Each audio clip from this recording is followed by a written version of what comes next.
Allez, bonjour à tous, j'espère que vous allez bien. Aujourd'hui, revue de marché, on parlera de Bitcoin dans un premier temps, qui est en train de baisser et revenir chercher sa zone basse. On va en parler aujourd'hui. On parlera également d'Ether, qui est en train de passer confirmé sous les 2000 $. J'ai d'ailleurs pris un trade sur Ether que je vais vous montrer après, pourquoi je suis rentré en position, etc., etc. Je vous partagerai un peu mon plan. Et on verra DOT, Trump et SHIB pour les altcoins qu'on m'a demandé d'analyser aujourd'hui. Avant que je commence, j'ai organisé un concours sur le Discord, comme je fais un peu de temps en temps. N'hésitez pas pour y participer, c'est assez rapide, ça prend 2 minutes. Il y a 2 gagnants qui gagneront chacun 100 $. Donc il n'y a pas énormément de participants à chaque fois, il y en a une quarantaine, donc vous avez quand même une grande chance de gagner. Vous avez juste à cliquer sur le premier lien en description, vous rejoignez ici le Discord avec maintenant plus de 2150 membres. Là, c'est assez énorme, un Discord qui progresse de plus en plus avec une très bonne mentalité, et au-delà du concours, vous avez un très bon groupe où vous pouvez clairement apprendre beaucoup de choses. Donc voilà, je vous invite à le rejoindre et vous pouvez participer au concours. Vous avez juste à le rejoindre, cliquez ici sur le concours, vous avez ici toute la description de ce que vous devez faire pour participer. C'est très rapide, vous allez voir. Donc pour le rejoindre, c'est en cliquant sur le premier lien en description. Alors, je commence ici sur le BTC. On est en train d'aller chercher doucement notre extrémité basse. C'est ce qu'on avait vu ensemble ces derniers jours, le fait de rejeter au-dessus notre value area high. Et là, on est pile poil sur la value area low. Donc voilà, on retourne actuellement chercher notre bad range. On voit qu'en seulement en quelques jours, ça peut aller vite. On était à 70 000 $, on retourne chercher les 67 000 $. C'est pas non plus un range avec une amplitude exceptionnelle. Moins 5% au vu de la volatilité qu'on a eue. C'est pas surprenant. Donc, on retourne chercher ici l'extrémité basse, on est au niveau de notre value area low. D'ailleurs, on m'a posé une question, je vais répondre après, que je donne un peu plus de détails sur la configuration du volume profile, comment l'utiliser, à quoi il sert. Je vais pas faire un cours complet, parce que bon, déjà, il y a un programme qui est fait pour ça, j'ai 1 heure de vidéo sur le volume profile, sur comment l'utiliser, mais on va en parler assez rapidement sur ce qu'on peut faire globalement avec cet outil. Donc, comme je l'ai dit, on revient chercher ici l'extrémité basse. Pour le moment, on est clairement dans une dynamique qui est baissière, avec des ouvertures de session US qui sont plutôt bearish. On le voit en tout cas en après-midi, on a eu ici une ouverture plutôt bearish. Maintenant, on revient chercher un niveau de support, ligne de coup de cette structure en W plus value area low. Donc c'est normal qu'on arrive sur une zone où potentiellement on va trouver ici réveil acheteur. En plus, on a ici une divergence haussière, on pousse à la divergence haussière, ce qui nous montre qu'on a un affaiblissement des vendeurs. On a eu ici une impulsion baissière, une deuxième, une troisième. Je vous répète, après 3 impulsions baissières, en général, on commence à avoir un marché qui s'affaiblit. Voilà, ici, on voit bien que on a notre grosse impulsion baissière qui est ici. Alors là, j'en compte pas 2 parce qu'on fait pas un plus bas. Donc pour moi, tout ça, c'est une impulsion baissière. On en a ici une deuxième, on en a ici une troisième. Ça s'arrête pas à chaque fois à 3. Ça se trouve là, on va faire une quatrième, une cinquième, on le sait pas. Mais en tout cas, à partir de 3 impulsions, que ça soit à la hausse ou à la baisse, on commence à rentrer dans une tendance qui s'affaiblit. Maintenant, si on n'a pas de réveil acheteur, on continuera bien sûr à baisser. Ce qui est sûr, c'est qu'on n'est pas actuellement dans une bonne zone pour prendre des shorts, parce qu'on est sur un niveau de support. Donc, au vu de la configuration, il y a 2 choses à surveiller. Soit on a un retracement et on retourne chercher tunnel 3 minutes, tunnel 15 minutes, et vous avez un setup de short qui s'enclenche dans cette zone-là, d'accord? Alors ils vont baisser, donc potentiellement ça sera cette zone-là. Ça, c'est tout simplement des trades de continuation de tendance, comme à chaque fois on est revenu chercher le 3 minutes, le 15 minutes, il y a de quoi prendre tout simplement des shorts. Donc ça, c'est le premier setup qui peut bien sûr s'exécuter. Si en plus on a en confluence avec un point pivot daily, un point pivot weekly, on peut être ici dans une bonne zone de localisation. Voilà, on voit le point pivot weekly, bon, le 15 minutes il va baisser, donc il y a de grandes chances qu'on soit plus en confluence, mais si on y avait été ici dans la journée, moi c'était une zone que je surveillais, cette confluence 15 minutes point pivot weekly, malheureusement le marché n'y va pas, je peux pas contrôler ce que fait le marché, c'est le marché qui décide de là où il va, et en fonction ensuite s'il va chercher des zones qui moi m'intéressent, là je rentre en position, mais si j'ai pas le setup qui s'enclenche, je ne rentre pas, tout simplement.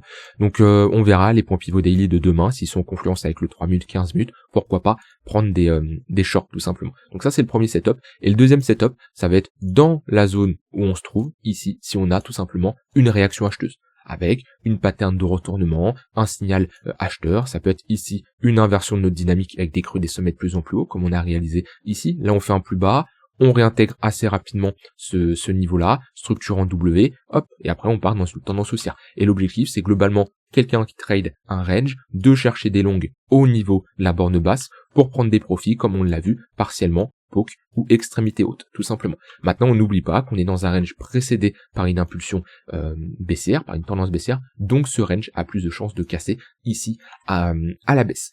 Donc voilà, donc actuellement je suis plutôt dans une phase où je patiente, d'accord, parce que c'est trop tard pour prendre des shorts, il n'y a pas de setup ici, on est beaucoup trop bas, ça a trop baissé, mais c'est trop tôt également pour prendre des longues, il nous manque un signal acheteur. Donc quand c'est comme ça, faut patienter, hein. Vous savez que moi je suis très sélectif sur mes trades, je ne prends pas n'importe quel trade, le but c'est pas faire de la quantité mais plutôt de la qualité, si j'ai pas de setup qui s'enclenche, je patiente. Alors on m'a posé une question ici sur le volume profile, qui est un outil que vous pouvez utiliser de différentes façons, hein. Déjà c'est un indicateur que vous pouvez ajouter, je sais plus où ils sont, données techniques, profil. Voilà, il y a plein ici de volume profile, des volumes profile périodiques, de sessions, etc., etc. Moi, celui que j'utilise le plus, c'est soit le PVP, profil de volume périodique, qui me permet tout simplement, il était déjà ici, hop, de configurer en semaine, en mois, en jour, différents volumes profile que je veux qui s'affiche tout simplement sur ma session, d'accord, sur ma charte. Et souvent, hein, quand je le fais surtout là devant vous quand je fais une vidéo comme ça, c'est de mettre un volume profile entre deux niveaux dans un range, qui est un outil qu'on peut retrouver ici, profil de volume à gamme fixe, qu'on va tracer. Alors moi les paramètres sont assez simples, hein, c'est assez rapide, hein, taille de rangée 100, volume de la zone de valeur 70, après le style, c'est à vous de voir, il y a des choses que j'enlève, mais voilà, c'est assez simple comme configuration. Et le but, c'est quoi? C'est tout simplement de savoir, en fonction de la zone que vous avez tracée, là où il y a le plus de volume échangé. Après, à partir de ça dépend. Si on est en tendance ou en range, ça s'utilise pas du tout de la même manière. Si par exemple je trace un volume profile un peu comme un Fibonacci, point le plus haut, point le plus bas, ça va me permettre de déterminer là où il y a eu le plus de volume échangé, là où il y a eu de gros déséquilibres. Ici, une LVN qui est tout simplement une low value node, ça veut dire que dans cette zone-là, il y a eu un gros déséquilibre, il y a eu très peu de volume qui a été échangé, ce qui veut dire qu'on a une imbalance, un fair value gap, comme beaucoup peuvent savoir utiliser ici également. Et ça nous indique que quand on a été au contact de cette zone, il n'y a pas eu de demande en face, il n'y a pas eu de volume, c'est-à-dire qu'il y a une inefficience, et ce qui veut dire que l'offre a été largement au-dessus de la demande. Il n'y a pas eu de contrepartie, l'offre a surpassé la demande. Ce qui veut dire que si on y retourne, ça peut être une zone qui peut faire à nouveau office de résistance, parce qu'on sait que dans le passé, cette zone-là n'a pas intéressé les acheteurs. Il a énormément intéressé les vendeurs pour prendre des shorts, pour en tout cas sell market, pour avoir une forte pression vendeuse. Donc c'est un niveau de résistance. Voilà. Ça c'est un exemple simple de comment on peut utiliser ces zones-là. Après, quand on a de forts volumes également, c'est toujours un niveau intéressant, parce que ce qu'il faut se dire, c'est que quand on a ici un poke, le poke c'est le point of control, c'est là où il y a le plus de volume échangé, que ça soit acheteur ou vendeur, et ben c'est ici où il y a plus d'acheteurs et de vendeurs qui sont soit en positif, d'accord, soit qui sont bloqués. Là, on peut dire que les vendeurs actuellement sont en positif. Pourquoi? Parce que le prix est en dessous de leur entrée. Alors que les acheteurs, eux, ont la tête sous l'eau, parce qu'ils sont en dessous de leur entrée également. Donc ils sont en perte. Et c'est toujours un niveau intéressant qui peut également faire office de support et de résistance, parce que des acheteurs bloqués, lorsqu'on revient chercher leur prix d'entrée, c'est potentiellement des vendeurs, parce qu'ils souhaitent sortir à break-even, ou ils souhaitent sortir de leur position qui était initialement en perte. Donc c'est toujours des zones intéressantes qui nous permettent de déjà localiser les bornes d'un range avec une value area low et une value area high, et même quand on a un retracement, la value area low ou la value area high, si c'est un retracement haussier ou baissier, peut être un niveau de support ou de résistance. Moi je sais que si on a un gros retracement sur le Bitcoin, ça c'est une zone qui est censé faire office de résistance. Voilà, on s'attend en tout cas à un marché qui va consolider dans cette zone, parce que ce genre de déséquilibres sont très souvent amenés à être comblés. Alors, comme je dis, il y a plein de façons d'utiliser un volume profile, il y a les pokes qui vont être étendus, souvent un poke est très souvent retesté, je vais pas rentrer plus dans les détails, mais assez rapidement, ce qu'il faut comprendre, c'est que c'est un indicateur qui est basé sur le volume, ce qui est rare, il n'y a pas beaucoup d'indicateurs basés sur le volume, il y a beaucoup plus d'indicateurs basés sur le prix, des moyennes mobiles, un MACD, un RSI, un stock RSI, tous ces indicateurs-là, c'est des indicateurs qui sont basés sur le prix et non sur le volume, alors que lui, le volume profile est tout simplement basé sur les volumes, ce qui nous permet de déterminer là où il y a eu le plus de volume échangé, là où il y a potentiellement des acheteurs bloqués, des vendeurs bloqués, là où il y a tout simplement des déséquilibres. Voilà en tout cas de ce côté-là pour le volume profile. Bon, vous avez mon avis ici sur le BTC. C'est pour ça, comme je l'ai dit, je cherche absolument pas de longue pour le moment, parce qu'on reste dans une pression vendeuse, et quelqu'un qui fait du scalping, du très court terme, il peut bien sûr mettre des moyennes mobiles encore plus courtes. Moi j'utilise souvent ici, hop, le tunnel 3 minutes, mais on peut mettre potentiellement un tunnel 1 minute pour avoir encore plus une zone encore plus plus court terme ici et faire du scalping par exemple. C'est une possibilité. Moi en général, je sais que j'utilise le 3 minutes, ça me permet d'avoir de meilleurs résultats et je ne fais pas du scalping sur du très très court terme. Et si je dois en faire, j'utilise surtout de l'order flow un peu plus poussé que ici des mois immobiles. Voilà de ce côté-là pour le BTC.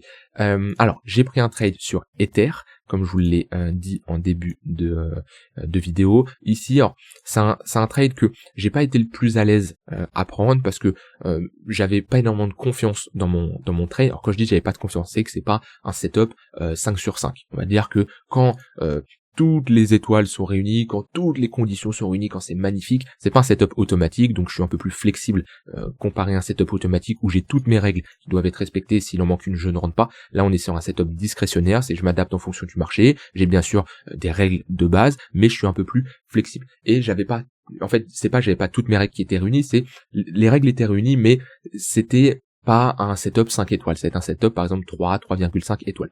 Donc quand c'est comme ça, je réduis mon risque parce que j'ai un peu moins de conviction, mais surtout ce qui m'a dérangé, c'est l'amplitude du tunnel 15 minutes qui n'était pas épais. Moi je préfère toujours avoir un 15 minutes qui est épais, ce qui me témoigne qu'on a quand même un fort momentum. Vous voyez, ici, quelqu'un qui cherche un long, là le tunnel est bien épais. Là c'est intéressant. Quand il est plat comme ça, quand ça manque de peps, ok, le momentum, c'est moins intéressant, d'accord. Et là, j'ai pas le tunnel le plus orienté à la baisse. Bon, on est venu chercher quand même le tunnel 15 minutes.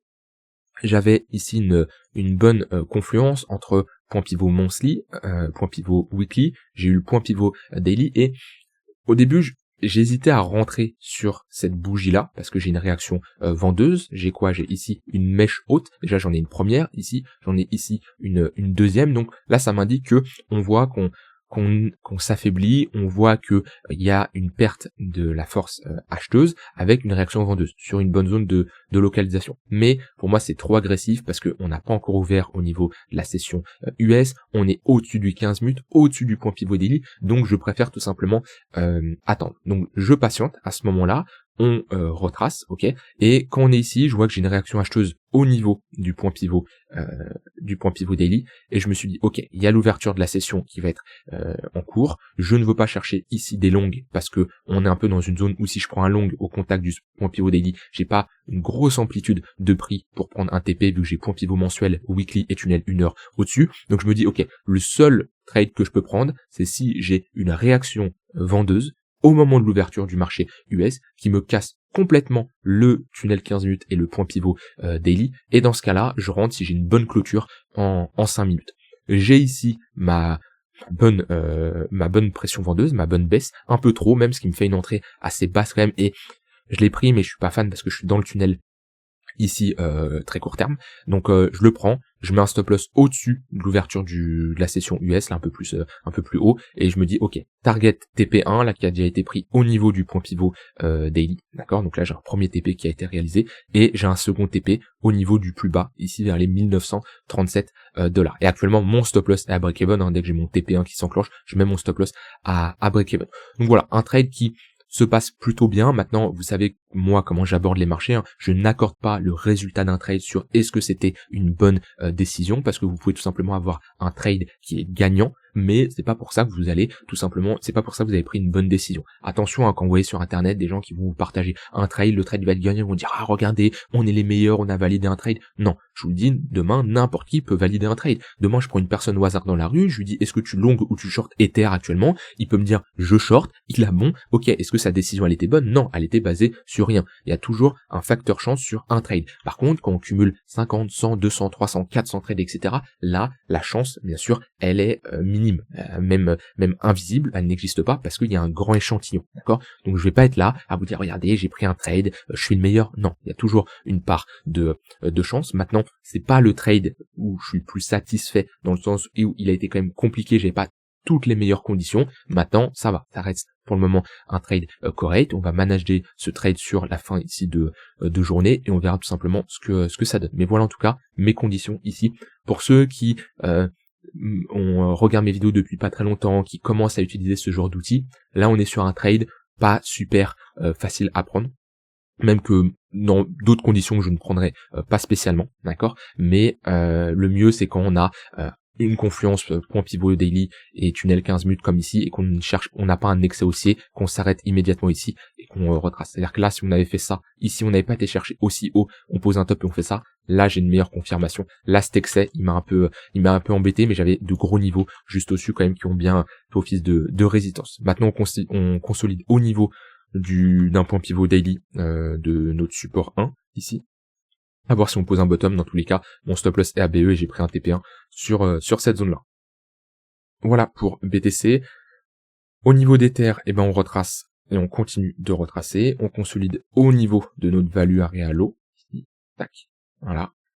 C'est un range, c'est exactement comme BTC, c'est pour ça que je vais pas trop m'attarder dessus parce que c'est exactement la même chose que sur Bitcoin. On est sur une zone où oui, on peut chercher des longues avec une invalidation si on commence à sortir de ce range par le bas, et objectif le poke, voire l'extrémité opposée. On voit bien comment on se déplace de value area low à value area high et de value area high à la value area low. Maintenant, ici, si je dézoome et qu'on commence à passer en dessous de ce niveau-là, on aura de grandes chances de combler une partie là de ce déséquilibre et revenir chercher dans cette box-là. Alors, il faudra voir si on a une réaction acheteuse ou pas, mais c'est toujours compliqué de prendre des trades sur des extrémités basses. Souvent, c'est là où on a les meilleurs risk-reward, mais si vraiment on n'a pas de réaction acheteuse, on peut fortement enfoncer. Après, la prochaine zone sur Ether, elle est globalement vers les 1500 $. Je dis pas qu'on va faire 1900, 1500 d'un coup, ok. Mais attention, si on commence à passer sous ce niveau-là sans réaction acheteuse, oui, bien sûr, ça peut être dangereux. Maintenant, je n'anticipe jamais la cassure d'un niveau de support. Pour le moment, on est au niveau de notre value area low. La plus grosse probabilité, c'est d'avoir ici une réaction acheteuse pour retourner chercher globalement le milieu de range. Alors, je voulais ici faire une analyse du marché US, qui lui est en train de retracer aujourd'hui et s'approche de notre extrémité basse. Je garde cette charte depuis un long moment. La sortie de cette phase de latéralisation va être très très important pour la suite. Ok, si on marque un top de marché et qu'on s'installe sous ce plus bas, ouais, on sera ici sur clairement une réaction bien vendeuse avec la sortie de cette phase de latéralisation, ce qui nous marque un top de marché, et on pourrait connaître une phase de retracement. Quand je regarde le Nasdaq, c'est pareil, il est ici bloqué entre deux bornes. La sortie de ce range là va être également important. Bon, en confluence avec le SP500, il y a de grandes chances que si le SP500 s'installe en dessous de sa zone basse ici, le Nasdaq suit également. Alors, au niveau des altcoins, on a ici une analyse de Polkadot. Polkadot toujours dans une tendance baissière weekly. Je pense que c'est une altcoin qui ne fera pas de nouvelle ATH. Moi, c'était une altcoin qui m'a intéressé d'un point de vue fonda, parce que c'est vrai qu'elle sortait du lot et la valeur ajoutée, tout son écosystème et ce qu'elle proposait et ce qu'elle propose toujours, pour moi ça a un vrai potentiel et une vraie aide en tout cas à l'écosystème, surtout si on a une vraie adoption. Maintenant c'est peut-être un peu trop early, au final on a peut-être vu une adoption trop rapide qui a lieu, mais pas spécialement de la même manière qu'on pouvait le voir à l'époque. Ça reste un projet, comme j'ai dit, solide, mais la demande ne suit pas. Moi j'avais acheté du DOT dans cette phase de latéralisation, j'ai revendu, j'ai conservé du DOT. Alors après c'était à peu près 2-3% grand max de mon portefeuille, mais je suis sorti à peu près BE ou légèrement en dessous de mon prix d'entrée, mais quand j'ai vu qu'on n'arrivait pas à faire de plus haut, qu'on s'installait en dessous, j'ai préféré sortir quand j'avais ce type de rebond. Donc voilà, en tout cas c'est un projet qui est intéressant, qui est toujours intéressant, mais quand la technique ne suit plus, moi je peux m'intéresser sur les fondamentaux d'une crypto, ok, comme Hyperliquid, comme plein d'autres cryptos comme ça. Des fois ça marche, des fois ça marche pas, par contre si la technique me donne pas raison, si la technique ne confirme pas la conviction que j'ai dans ce projet-là, je préfère sortir, parce que il y a rien de mieux que le marché qui nous montre le juste prix d'un actif. Alors, il peut y avoir des phases de surévaluation, sous-évaluation, c'est-à-dire qu'on peut avoir le prix d'un actif qui fait ça, et sa valeur par exemple qui fait ça. Donc des fois on va être sous-évalué, des fois on va être surévalué, mais c'est pas possible et c'est très peu probable d'avoir une valeur qui fait ça avec le temps et un prix qui fait ça avec le temps. Très très peu probable. Sur du court moyen terme, pourquoi pas, mais sur autant de temps, c'est peu probable. Donc au final, la valeur de Polkadot, elle est peut-être comme ça, et peut-être que Polkadot mérite d'avoir un prix vers les 4-5 $. Mais voilà, on verra si on a une réaction acheteuse ou pas. Pour le moment, en tout cas, on est dans une tendance baissière avec des moyennes mobiles orientées à la baisse. Il n'y a rien à faire là-dessus. Commencez pas à faire ce que beaucoup de gens font quand ils commencent, c'est de regarder l'ATH et de se dire waouh, si on retourne à l'ATH, je fais ici un 4000%. Non, c'est pas comme ça que ça se passe. Ok, vous allez pas faire votre x40, votre x50 ici. En tout cas, il y a très peu de chances qu'on fasse un nouvel ATH. Pour le moment, moi, ce que je vois, c'est on a des moyennes mobiles orientées à la baisse. On est dans une bonne dynamique qui est baissière, d'accord. et voilà, il y a rien à faire. Tant qu'on n'a pas posé un bottom, tant qu'on n'a pas ici une confirmation en daily ou weekly, surtout en weekly, d'une structure en W, c'est baissier. Ok. Et le point de repère, c'est le tunnel daily. Comme le dernier bull market, bear market, on voit tant qu'on évoluait sous le tunnel daily, c'était tout simplement une tendance baissière. Dès qu'on est passé au-dessus, bah là il y a eu déjà une petite impulsion, on a fait un x2 et on est rentré dans une phase de consolidation. Mais tant qu'on évolue sous le tunnel daily, partez du principe que on est dans une tendance baissière. Quand on cassera le tunnel daily, c'est pas pour ça que ça y est, c'est to the moon tendance haussière, mais au moins on rentrera dans un range. Donc voilà, Polkadot très faible en ce moment. Ensuite, analyse du token Trump. Alors, je sais jamais où le prendre pour avoir le plus d'historique possible. Trump, je vais le prendre sur non, j'ai pas crypto. Ah, c'est galère à chaque fois. OKEx. Non, j'avais mieux. Ah non, je crois. Non, OKEx, je pense. Ouais, OKEx, c'est pas mal, je pense que j'ai. Alors, on en est où? Bon, après ça, on l'avait vu, hein. Moi, j'ai fait une très bonne performance au listing. J'ai fait un x3 très rapidement dans la journée, je l'ai scalpé toute la journée, mais je savais très bien que je ne pouvais pas garder l'entièreté de mon bag là-dessus, parce que sur le long terme, je savais que c'est un projet qui allait fortement pump sur du court terme au moment du lancement, les 48-72 heures au début. Pourquoi? Parce que il y a toute la hype, faut que ça fasse un cycle entier, voilà, au moment où c'est lancé, il y a pas tous les marchés qui sont ouverts, les gens dorment, etc. C'est un gros coup de com ici de la part de Trump et son équipe, hein. C'est pas Trump mais c'est surtout son équipe, donc ça c'est très bullish sur du court terme, mais sur le long terme c'est un projet qui mène à rien, c'est un projet qui c'est surtout spéculatif, ça c'est du Dogecoin, c'est du Shiba, c'est un meme coin tout simplement, donc c'est pas surprenant le fait qu'on retrace autant actuellement. Maintenant ça va pas être un projet que moi je vais acheter sur du long terme en me disant je hold et ça va faire un x20, x30, x40, non, ça reste un projet qui connaîtra à des moments des phases où on aura un x2 assez rapidement, parce que c'est comme ça, c'est des mêmes coins, ça arrive très souvent, c'est difficile de savoir à quel moment. Maintenant le mieux c'est d'attendre tout simplement une structure en W. En tout cas à chaque fois qu'on a eu un gros pump, il y a eu ici une structure en W. On la voit bien à ce niveau-là, on la voit bien également à ce niveau-là, c'est une pattern ici qui nous dit ok, bah la demande est supérieure à l'offre, les acheteurs se réveillent. Si on fait ça, ça serait plutôt pas mal, parce que là pareil on évolue sous les moyennes mobiles, on garde une pression vendeuse et je vois pas de setup pour moi qui pourrait s'exécuter. Et derrière crypto, SHIB. Hop, je me mets ici en weekly. Alors, on va se mettre en normal. Tac. Alors, on en est où? Bon, SHIB a quand même eu un bull market. On peut pas dire qu'il s'est rien passé non plus. Si on prend du point le plus bas au point le plus haut, on est quand même sur un x7. Donc, je pense qu'on peut dire que Shiba a connu un bull market. Peut-être pas autant que son bull market de 2021, j'en suis conscient. Et peut-être pas autant que certains pouvaient l'attendre. Mais on a eu quand même une bonne performance. Maintenant, on retourne chercher des niveaux très bas, on est sur un niveau de support qui doit absolument tenir, parce que si on casse ce niveau-là, après il n'y a plus grand-chose, hein. C'est-à-dire que là c'est la sortie d'un range sur du long terme, on peut retracer, on peut revenir chercher cette zone-là, on a eu une petite phase de consolidation avant d'avoir une nouvelle explosion, ok, mais ça entraîne ici un moins 60, moins 70%. Donc je me pose la question ici, hein, et je serais curieux de voir comment le marché va évoluer là-dessus, mais si SHIB perd ce niveau à la baisse, pour moi, déjà il y aura plus jamais d'ATH, c'est une certitude. Là pour le moment c'est un range, on peut se dire si on pose un bottom, si le marché se relance, on peut sur du long terme aller faire un ATH, d'accord. Maintenant si on sort d'un range par le bas qui dure depuis 5 ans, SHIB, il n'y a plus d'ATH, il n'y a même plus de sommet au-dessus de ce niveau-là. Donc on est sur un niveau de support, maintenant faut patienter. Certains vont dire oui c'est intéressant de se positionner. Si j'avais un Bitcoin sur une charte comme ça, je vous dirais oui, là je rentre fort parce que j'ai les convictions, il y a le fonda, il y a tout ce qui va avec. Et je peux hold au cas où on va plus bas parce que j'ai des convictions. Là sur SHIB, non, c'est un shitcoin, je mets des moyennes mobiles, c'est orienté à la baisse, le tunnel daily est baissier depuis un moment.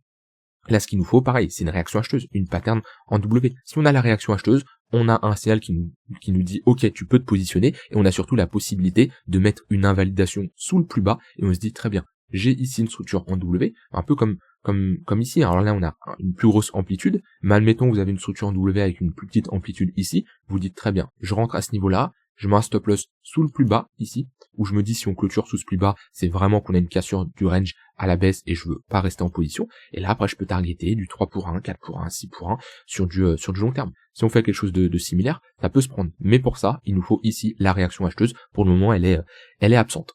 Voilà pour les altcoins qu'on m'a demandé d'analyser. On a fait tout le tour. Soyez prudents en ce moment au vu de la volatilité, au vu des annonces qu'on va voir en fin de semaine. Pour ceux qui veulent profiter ici du concours et tenter de remporter, il y a 2 fois $100 à gagner, je vous invite à cliquer sur le premier lien en description. Je vous souhaite une très bonne soirée et je vous dis à demain pour une prochaine vidéo. Bye bye.